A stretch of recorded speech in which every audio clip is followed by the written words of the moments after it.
Greetings, everybody, and welcome to another episode of Project Resurrection 1. I'm First Project, and today we're going to talk about the character of man in these latter times.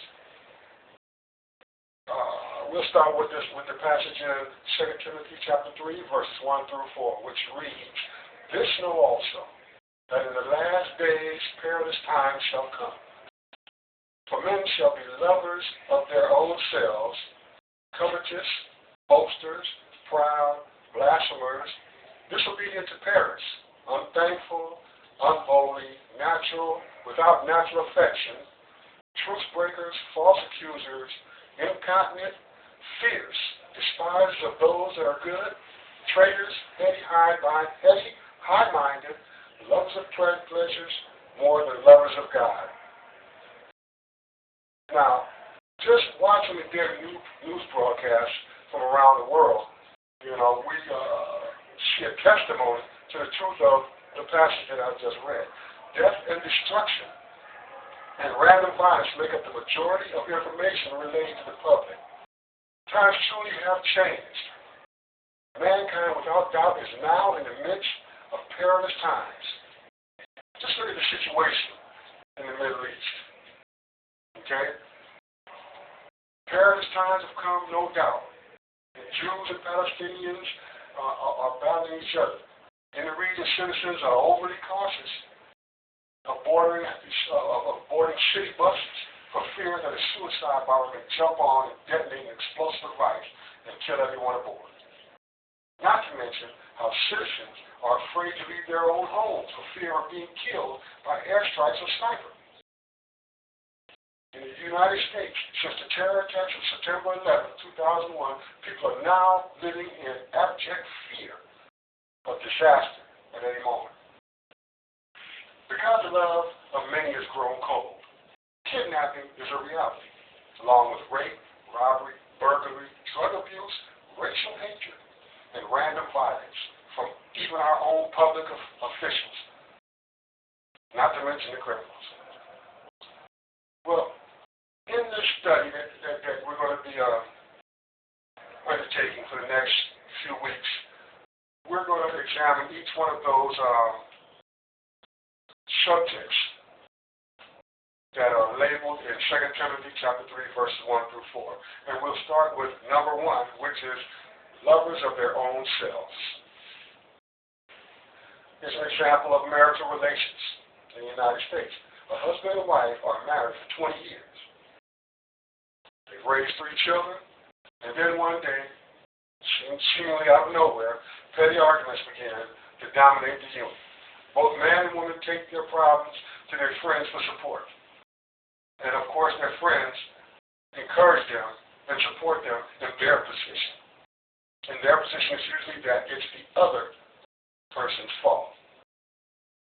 Suddenly, the woman believes that her husband should cater to her every whim, and the man feels like he no longer has to take her flight. He's the man in charge. Over a period of time, both husband and wife start thinking that they deserve better, and consequently, both begin having affairs. Adultery makes its grand entrance. Once the offending party crosses the line by giving in to lust, there is no turning back. Their mind becomes awash with selfish rationalizations for why they gave their body to someone other than their spouse. They have stopped considering the possible effects of their actions on others around them. Marriage involves many other people besides the spouse, a fact that falls by the wayside when an offender gets a sample of foreign flesh.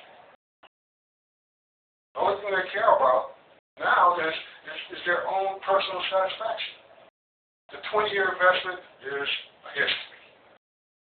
Selfishness is not a concept that is foreign to man. It was present when King David had one of his soldiers killed in order to take the man's life. It was there when Judas became upset that the money bag was used to buy ointment to anoint the feet of Jesus. And it seems that today selfishness has reached an all-time high.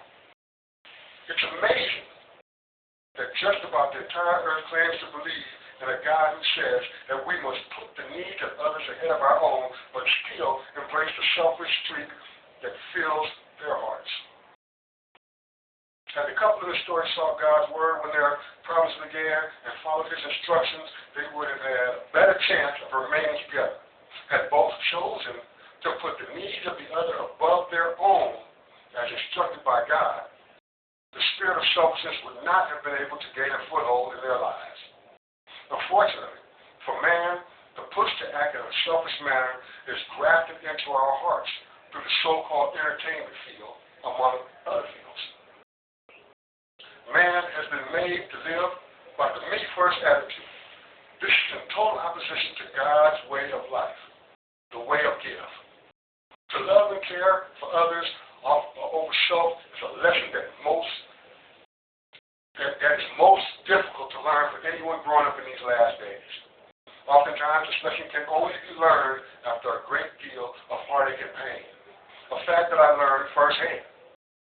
Before receiving Christ into my life, I was enclosed in a world of selfishness. Everything was about me. I had to have the fancy car.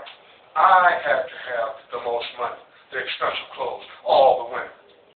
It was all about me, even though I deceived myself into believing that I was a generous person. The end result of my sick heart was over half my life in prison, the loss of 2 marriages, and a lifetime of regret. It's my hope and prayer that none of you will ever experience the pain of a selfish life. Furthermore, I pray that adults will wake up and start teaching, or allow their children to be taught to be generous and to love their neighbor as they love themselves. Until people seek God's knowledge and begin to live by his word as outlined in the Holy Bible, and inequity will continue to abound, and the love of many will continue to grow cold.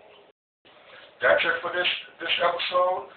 The next episode will be about covetousness. I'm Project Resurrection, and I'm out.